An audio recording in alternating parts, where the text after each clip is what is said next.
పూట కూడా రేవంత్ సర్కార్ పేదలను వదలడం లేదు. కష్టపడి కట్టుకున్న చిన్న గూడిని కూడా హైడ్రా పేరుతో నేలమట్టం చేస్తుంది.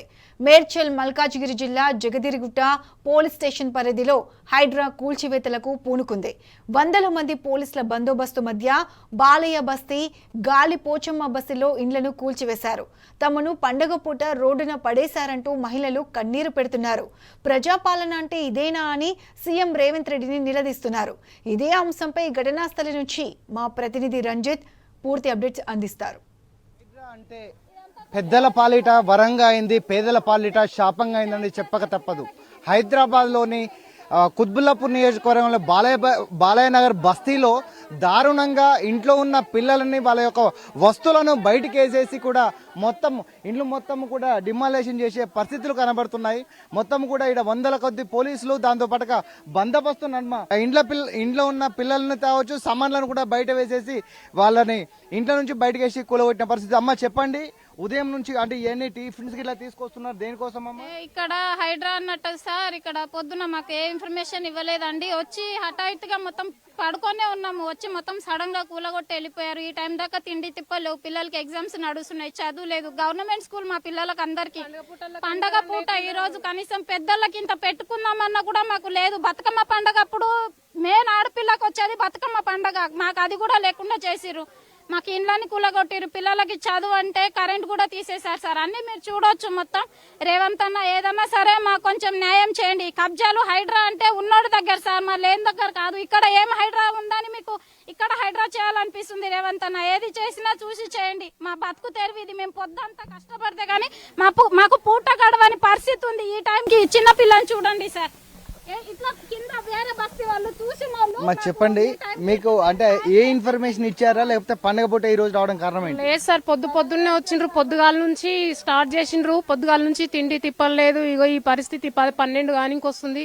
కళ్ళు తిరుగుతున్నాయి, నిల్చోనికి కూడా చేత కావట్లేదు. పండుగ పూటల్లో కూడా కనికరం లేకుండా మాకు మొత్తం వచ్చి ఇండ్లు కూలిపేసి, స్తంభాలు కూలిపేసి, కరెంటు లేదు, పిల్లలు బుక్స్ అని ఖరాబ్ అయిపోయినాయి. అసలు తినడానికి పొద్దుగాల నుంచి నిల్చోనికి కూడా చేత కావట్లేదు సార్. మాకైతే న్యాయం కావాలి సార్. మేము ఏ ప్లేస్ కబ్జా చేయలేదు.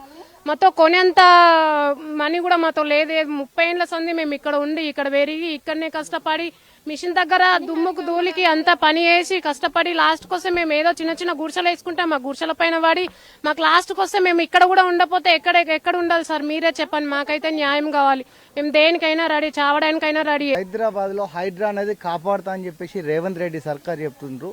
ఇక్కడ ఉన్న పరిస్థితులు ఈ విధంగా ఉన్నాయి. మీరు ఎన్ని సంవత్సరాల కాంచి ఇక్కడ ఉంటున్నారు? ఇక్కడ 20 సంవత్సరాల కాడ నుంచి ఉంటున్నాం సార్. మేము 20 సంవత్సరాల కాడ నుంచి లేనిది ఇప్పుడు రేవంత్ అన్న వచ్చినప్పటి నుంచి జరుగుతుంది. ఇది ఓట్లకు మంచిగానే వచ్చిరు, మా దగ్గర అన్ని మంచిగానే చేయించుకున్నారు. ఎప్పుడైతే రేవంత్ అన్న గెలిచాడో దాని తర్వాత ఒక 2 నెలల నుంచి స్టార్ట్ చేసిరు. మా జీవితాలతో ఆడుకుంటున్నారు, మా ఇండ్లతో ఆడుకుంటున్నారు. మాకేదైనా ఉంటే ఇన్ఫర్మేషన్ ఇవ్వాలి. ఇది ఇల్లీగల్, మీరు ఇలా చేస్తున్నారు, ఇలా మాకే ఇన్ఫర్మేషన్ ఇవ్వట్లేరు. వాళ్ళ సరదాలకు వస్తున్నారు, కూల కొట్టేస్తున్నారు, వెళ్ళిపోతున్నారు. వాళ్ళ కాళ్ళు పట్టుకున్నారు. ఇందాక ముసలోళ్ళు, అమ్మాయిలు, చిన్నపిల్లలందరూ వాళ్ళ హైడ్రా వాళ్ళ కాళ్ళు పట్టుకున్నా ఇలా నెట్టేశారు. కాళ్ళతో నెట్టేసి జేసీపీ ముందు పడుకుంటే పడిపోండి, చచ్చిపోండి, మాకు గవర్నమెంట్ చెప్పింది, వాళ్ళు ఏమన్నా గవర్నమెంట్ చెప్పింది అంటున్నారు కదా. మాకు గవర్నమెంట్ నుంచి మాకు న్యాయం కావాలా. మేము అంతకుమించి ఏం వాళ్ళ దగ్గర ఆస్తి కొడుకుంటలేము. మాకు లక్షలు కావాలని మేము కోరుకుంటలేము. బతుకమ్మ పండగ రోజు, ఈ రోజు పండగ రోజు మాకు పండగ లేకుండా మా బతుకులన్నీ రోడ్డు మీద వేసిర్రు. మాకు న్యాయం కావాలి. కష్టపడి ఇండ్లు కట్టుకొని, గుడిసెలు కట్టుకొని మేము పనులు చేసుకుంటా ఉంటే మా బతుకుల మీద పడ్డరు. మాకు న్యాయం జరగాలి సార్. అంతకుమించి మాకేం వద్దు. పిల్లలు కూడా ఉదయం నుంచి కూడా పసులున్న పరిస్థితి ఉంది. కాలనీలలో అంటే వీళ్ళని బాధ చూడలేక స్థానికంగా ఉన్న ప్రజలు తీసుకొచ్చి కూడా చిన్నపిల్లలకు టిఫిన్ చెప్పించే పరిస్థితులు కనబడుతున్నాయి. ఒకవైపు ప్రభుత్వము కాపాడుతున్నాము, భూములు కాపాడుతున్నాం, ప్రభుత్వ ఆస్తులు కాపాడుతున్నాం అంటుండ్రు. ఇక్కడికి వచ్చి చూసినట్లయితే ప్రభుత్వ ఆస్తులు కాదు కదా, అంటే పెద్దవాళ్ళని కాపాడుకుంటూ పేదవాళ్ళ కడుపు కొట్టే విధంగా కూడా ప్రభుత్వం ఉందనేది చెప్పక తప్పదు. అమ్మ చెప్పండి, రేవంత్ రెడ్డి సర్కార్ ఎలా ఉందమ్మా? మా ఏం సర్కార్ సార్, మేము బతికేదికి అడవిలో కొండలలో కష్టం చేసుకొని బతుకున్నాం. ఒక కాళ్ళు ఇరిగే, చేతులు ఇరిగిన వాళ్ళు ఉన్నారు. ఎట్లా బతకాలి సార్? మేము ఏం పండుగలు చేసుకుంటాం సార్? ఇట్లా కూలగొచ్చినాక మేము కష్టం చేసుకొని చేతుల మీద కూలనాలే చేసుకొని బతికేటోళ్ళం. బిల్డింగ్లు కట్టుకుని అయితే లేము కదా సార్. మాకు వస్తే అప్పుడు చేసుకుని అప్పుడు తినేటోళ్ళం. మాకు ఏముంది ఆధారం? ఏం లేదు సార్. ఉన్న బిల్లు కూలగొట్టినాక తిందామంటే తిండి లేదు, కట్టుకుందామంటే బట్టలు లేకుండా చేశారు. ఉన్న బోకెలు బియ్యం వండుక తినకుండా మొత్తం కూలగొట్టారు సార్. ఇండ్లకెళ్ళి గుంజి మనుషులను అందరు మరి ఎట్లా బతుకుతారు మాకు ఎవరు సాయం చేస్తారు సార్? ఇది సాయం చేసేటోళ్ళు మాకు ముందరికి రమ్మని సార్.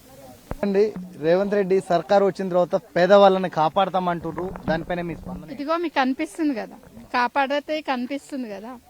పిల్లలతో ఎండలో తిండి లేక నీళ్లు లేక ఇప్పుడు పోల్స్ అన్ని గూలగొట్టారు, ఇల్లు గూలగొట్టేశారు, కరెంటు లేదు, వాటర్ లేదు, ఎలా బ్రతకాలి?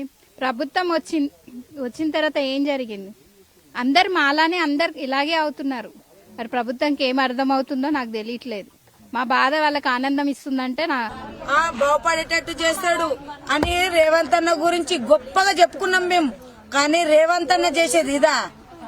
గరీబోళ్ళు రోడ్డు మీద పడడానిక? తిండి తినకుండా మా ఇండ్లు కూలగొట్టడము, మమ్మల్ని ఇబ్బంది పెట్టడము, మా కన్నీరు తీసి భూతాల్లికి పోయడము, ఇదా రేవంత్ అన్న చేసేది? ఆ రేవంత్ అన్నకి జాలి గుణం ఉంటే మేము ఎట్లయితే నష్టపోయినామో అట్లా మళ్ళీ మాకి సుఖం వచ్చేటట్టు కావాలి. కోరుకునేది నేను అదొక్కటే, మాకు న్యాయం జరగాలి, జరిగి తీరాలి. ఈరోజు పెద్దల మాస అండి, అందరికి పండగ ఉంటుంది, మాకు పండగ లేదా? పండగ మా జీవితం రోడ్డు పాలు చేసారండి. మేము తెలంగాణ ఆడబిడ్డలం కాదా? మాకు దేశం అంతా పండగ, దసరా పండగ, అందరు పెద్ద పండగ. నమ్మించి మా ఇండ్ల మీదకి వచ్చి ఇండ్లు కూలగొట్టడం ఇదే న్యాయము. హైడ్రా ఉన్నది ఎందుకు? చెరువుల్ని కాపాడండి, ఎఫ్టీఎల్స్ కాపాడండి, గరీబుల ఇండ్లు కూలగొట్టడం ఎందుకండి? ఇదే న్యాయము. అండగా నిలబడాలి ప్రభుత్వం. ఏ ప్రభుత్వం అండి? ప్రభుత్వము ఆ గరీబుల మీద ఇండ్ల మీద పడ్డ మాత్రం కరెక్ట్ కాదు, న్యాయం కాదు. కోట్లకి ఇండ్లు కూలగొట్టమని ఆర్డర్ ఇవ్వలేదు కదా మీకు? ఇది చేయడానికి గల కారణాలు ఏంటంటే కుట్రలు కొన్ని. మధ్యలో ఎవరెవరో తిన్న వాళ్ళు మంచిగా ఉన్నారు, ఇచ్చిన వాళ్ళు మంచిగా ఉన్నారు. ఇది మొత్తానికి వచ్చేసి టార్గెట్ వచ్చేసి పేదల మీద పడుతుంది. అంతకుముందు 10 years మా కేసీఆర్ ఉన్నప్పుడు ఈగ అంటే ఈగ గిట్ట వాళ్ళని ఇవ్వలేదు, ఎవ్వరు గిట్ట ఇక్కడ రావాలన్నా భయపడుతుండే. ఈ రోజు దినం తెలంగాణ సర్కార్ వచ్చింది, బఫర్ జోన్ అంటుంది, హైడ్రా అంటుంది, ఏదన్నా అంటుంది. చెరువులు కబ్జా చేసిన వాళ్ళని గుంజుకోమను. మా జాగాలను వచ్చి ఎవరిదో గవర్నమెంట్ జాగా అంటే మేము ఎలా ఊరుకుంటాం? ఇది ఏడు దాకా తీసుకోపోతాం, ఇది రేవంత్ రెడ్డి దాకా తీసుకోపోతాం. ఎందుకు ఇక్కడ కూర్చున్నావు? సార్ మా ఇండ్లు అన్ని కూలగొట్టారు సార్. మేము ఏడ పండుకోవాలి, మేము ఏడ తినాలి? మా ఇల్లు అంతా కూలగొడితే మేము ఏడ తినాలి? మా కరెంట్ వైర్లు కూడా తెంపేసిరు సార్, మేము ఏడుండాలి? మా బుక్స్ కూడా బయట పడేసిరు, మా రూమ్లన్నీ కూలగొట్టిరు, మా సామాన్లన్నీ బయట పడేసిరు. ఇగో మా పెద్దమ్మ మా అమ్మోళ్ళు అంతా ఇక్కడ వండుకురు సార్.